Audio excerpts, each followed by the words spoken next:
3, 2, 1. Assalamualaikum warahmatullahi wabarakatuh. Ketemu lagi bersama saya Acong di Acong Channel di Monday Night Story. Terima kasih buat teman-teman yang sudah mengklik video saya ini dan juga yang sudah subscribe channel saya. Dan bagi yang belum, bagi yang pertama kali mengunjungi channel saya dan video-video saya ini, silakan subscribe sekalian juga. Dan jangan lupa nyalakan loncengnya, karena di video saya menyajikan berbagai macam kegiatan. Misalnya vlogger, trik sulap, masak-masak, dan beberapa info lainnya termasuk Monday Night Story ini ya. Oke guys, langsung saja.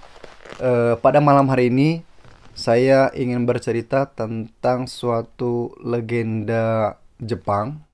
Cerita horor Jepang, yaitu tentang Sadako dan Kayako. Selain Sadako dan Kayako, ada juga beberapa hantu lainnya seperti Kuchisake Onna, Yuki Onna, Zashiki Warabi, Rokubi, Nukekubi, dan banyak lagi yang lainnya. Kali ini saya tidak ingin membahas semuanya ya, karena mungkin durasinya juga nggak cukup dan kepanjangan. Kali ini saya pengen membahas dua, yaitu tentang Kayako dan Sadako.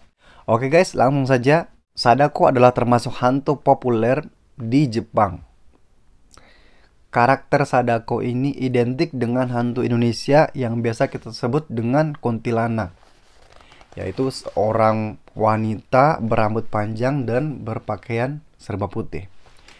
Cuman bedanya, kalau untuk versi Indonesia yaitu kuntilanak mati pada saat dia hamil atau melahirkan. Sedangkan Sadako mati bunuh diri masuk ke dalam sumur tua. Sehingga konon cerita tentang hantu Sadako adalah hantu wanita yang berdiri di tepi sumur tua, atau hantu seorang wanita yang keluar dari sumur tua. Penasaran kan bagaimana kematian Sadako? Ayo kita ceritakan pada malam hari ini.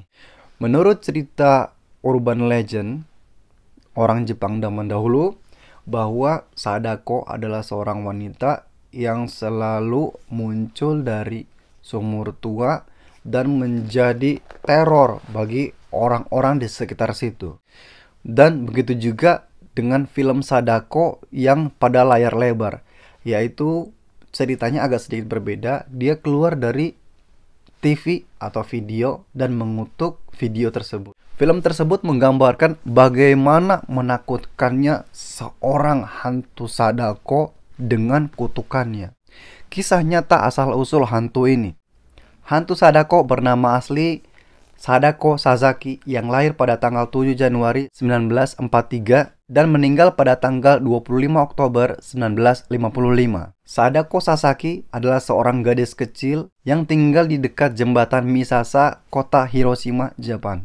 Ketika berumur 2 tahun, tepatnya pada tanggal 6 Agustus 1945, Sadako terkena dampak peperangan antara Jepang dan Amerika yang mengakibatkan dia terkena dampak radiasi pasca pengeboman bom atom di Hiroshima. Pada saat itu, Sadako Sasaki sedang berada di dalam rumah, dan rumahnya itu berada sekitar 1 mil jauhnya dari titik pengeboman. Sadako sendiri adalah gadis kecil yang cerdas, pintar, dan lincah. Dia senang berlari-lari. Saking senangnya, bahkan di rumahnya pun dia suka berlari-lari. Sampai orang tuanya pun bahkan menegur dia karena suka berlarian dalam rumah. Bahkan dia mengikuti berbagai olahraga lari di sekolahnya. Hingga suatu saat, dia tidak memberitahukan kepada siapapun bahwa dia sedang merasakan pusing saat berlari itu. Hingga tiba-tiba dia terjatuh di depan gurunya. Akhirnya, gurunya membawa Sadako ke ruang kelas untuk diperiksa. Dan pada sekitar bulan November 1954, ditemukan terdapat cacar di leher dan belakang telinga Sadako. Dan sekitar bulan Januari tahun 1955, perlahan bintik itu pun menjadi berwarna biru dan semakin parah dan menjalar ke seluruh tubuhnya, bahkan sampai ke kakinya. Pada tanggal 21 Februari 1955, Sadako dilarikan ke rumah sakit untuk dilakukan pengecekan lebih intensif. Setelah dilakukan pengecekan, ternyata dia didiagnosis mengidap leukemia dan diprediksikan dia hanya mampu hidup selama setahun. Dan dokter pun menyebut penyakit yang diderita Sadako adalah sebuah penyakit bom atom. Pada tanggal 3 Agustus 1955, Chizuko Hamamoto datang menjenguk Sadako di rumah sakit. Chizuko Hamamoto membawa sebuah kertas emas yang dibentuk menjadi origami bentuk bangau. Dan bangau itu pun diserahkan kepada Sadako.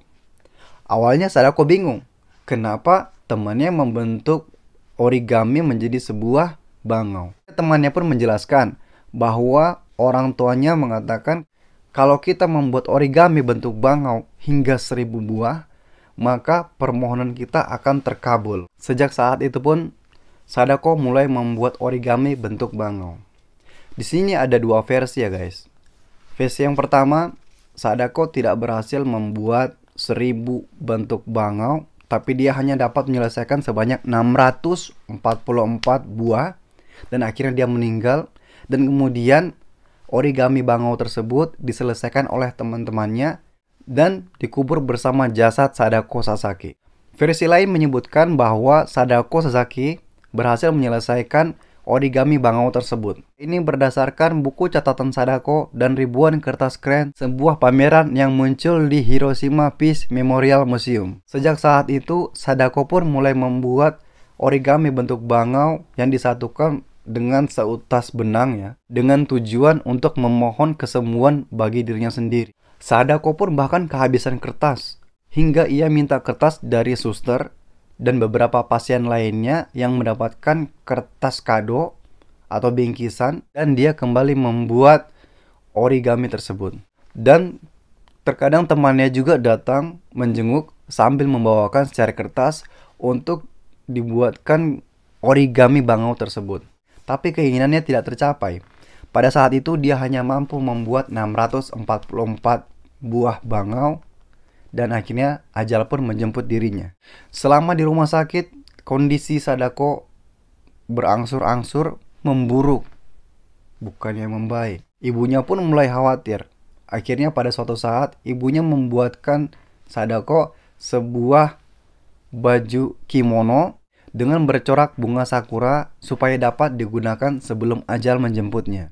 Pada suatu saat, Sadako merasa kondisinya membaik. Akhirnya dia memutuskan untuk keluar dari rumah sakit dan bertemu dengan teman prianya, yaitu Kenji. Kenji adalah seorang anak yang juga terkena leukemia dan ibunya meninggal karena penyakit tersebut. Sadako selalu memberikan semangat kepada Kenji. Namun, Kenji sudah mengetahui tentang penyakit tersebut karena dia mendapatkan pengalaman dari ibunya. Kenji sendiri sudah belajar membaca diagram darahnya atau blood charts dan sudah tahu bahwa dia dalam keadaan kondisi sekarat. Saat di rumah sakit, Sadako menyaksikan teman prianya itu, si Kenji, meninggal di depan mata Sadako. Akhirnya, Sadako sangat-sangat terpukul karena hal itu. Karena dia merasa bahwa gilirannya pun akan segera tiba. Kondisi Sadako pun memburuk dan keluarganya memaksanya untuk bisa makan.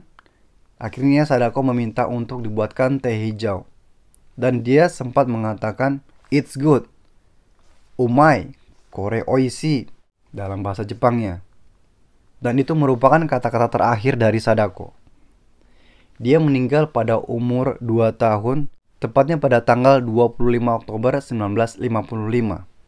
Dan setelah kematian Sadako, teman-temannya pun terus menyelesaikan origami bangau tersebut hingga mencapai 1000 buah dan menguburkannya bersama jasad Sadako. Sepeninggal Sadako, teman-temannya menerbitkan suatu koleksi surat-surat untuk menggalang dana yang akan digunakan untuk membangun sebuah monumen untuk memperingati Sadako dan anak-anak lainnya yang meninggal karena efek bom atom. Pada tahun 1958, patung Sadako memegang bangau berdiri di Hiroshima Peace Memorial Park. Bangsa Jepang menyebutnya dengan Gembakudome.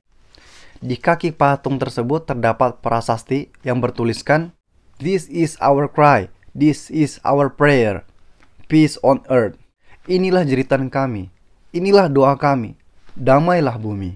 Di Seattle Peace Park juga terdapat patung Sadako. Sadako telah menjadi simbol dampak perang nuklir. Sadako juga menjadi pahlawan bagi gadis-gadis Jepang. Kisah hidupnya masih sering diceritakan saat memperingati pengeboman Hiroshima. Sebagai dedikasi untuk Sadako, warga negara Jepang memperingati 6 Agustus adalah sebagai National Peace Day. Kisah Sadako pun terkenal di murid-murid di sekolah luar Jepang karena ditulis menjadi sebuah novel. The Day of the Bomb ditulis oleh seorang penulis dari Austria bernama Karl Buchner. Sadako and the Thousand Paper Cranes. Robert Jung juga menulis Children of Ash. Di dalamnya juga tertulis kisah tentang Sadako. Setiap tahun, ribuan anak-anak juga orang dewasa membuat paper crane bentuk bangau dan dikirim ke Hiroshima Peace Memorial Park. Bangau itu sendiri juga disimbolkan sebagai harapan untuk masa depan yang lebih baik, yaitu perdamaian tanpa penderitaan. Oh iya guys, di Jepang selain kura-kura dan naga, bangau juga merupakan simbol mistis atau suci yang dipercaya dapat hidup ribuan tahun. Thousand Origami Cranes atau Zembazuru, yaitu dikiaskan adalah sebuah atau 1000 origami bentuk bangau yang disatukan dalam seutas benang. Dan konon juga cerita Jepang mengatakan bahwa siapapun yang membuat 1000 origami bangau itu akan dihadiahi wish atau permintaannya akan terkabul. Dan juga Zembazuru juga menjadi wedding gift, dan sang pemberi hadiah berharap kepada pengantinnya agar bisa berbahagia selama 1000 tahun. Juga kadang diberikan kepada anak yang baru lahir dengan harapan anak itu bisa mendapatkan 1000 tahun kebahagiaan. Dalam mitos Jepang yang lainnya, menggantung Zembazuru di rumah itu juga bisa membawa keberuntungan. Bagi para wanita Jepang yang dahulu, memberikan Zembazuru itu kepada pria yang disukainya, niscaya pria itu juga akan menyukai dirinya. Oke guys, itu tadi asal-usul hantu Sadako dan Zembazuru alias origami bangau tadi ya. Thousand Origami Cranes. Dan berikut cerita tentang Kayako. Kayako adalah gadis muda yang diabaikan oleh orang tuanya. Masa hidupnya selalu dilalui dalam keadaan tertekan dan kesepian. Bahkan teman-teman sekolahnya pun selalu mengolok-oloknya dan dia tidak punya teman sama sekali di sekolah. Singkat cerita, Kayako pun tumbuh dewasa dan akhirnya dia bertemu dengan seorang pria bernama Taeko Saeki. Dia merasa lelaki itu adalah lelaki yang bisa mengayomi, melindungi, dan menjaga dirinya. Dan akhirnya dia menikah dengan lelaki tersebut. Mereka hidup bahagia bersama dan dikaruniai seorang anak bernama Toshio. Hingga pada suatu hari, suaminya tidak sengaja menemukan buku catatan Kayako dan dia pun membacanya dan dia merasa Kayako telah mengkhianatinya. Ketika Kayako pulang dari kerja, suaminya ternyata telah menunggunya di lantai 2 sambil memegang pisau. Taeko pun mulai menyerang Kayako. Dia memukuli kepalanya, menyerang Kayako dengan pisau dan menyayatnya di depan anak mereka. Kayako berusaha melarikan diri, tapi suaminya terus mengejarnya. Hingga Kayako pun jatuh dari tangga dan pergelangan kakinya patah. Kayako berusaha untuk membuka pintu, namun rambutnya ditarik oleh suaminya dan dengan kedua belah tangannya suaminya memutar leher Kayako. Namun pada saat itu Kayako masih hidup tapi dia sekarat. Dan akhirnya tubuh Kayako yang masih hidup itu oleh suaminya dimasukkan ke dalam kantong plastik hitam dan dibungkus dan ditaruh di atas loteng rumah hingga Kayako tewas. Tidak cuma itu, suaminya pun beranjak ke tempat Toshio dan memegang Toshio seperti memegang boneka dan mencelupkannya ke dalam bak mandi hingga mati. Dan kemudian jasadnya ditaruh ke dalam lemari.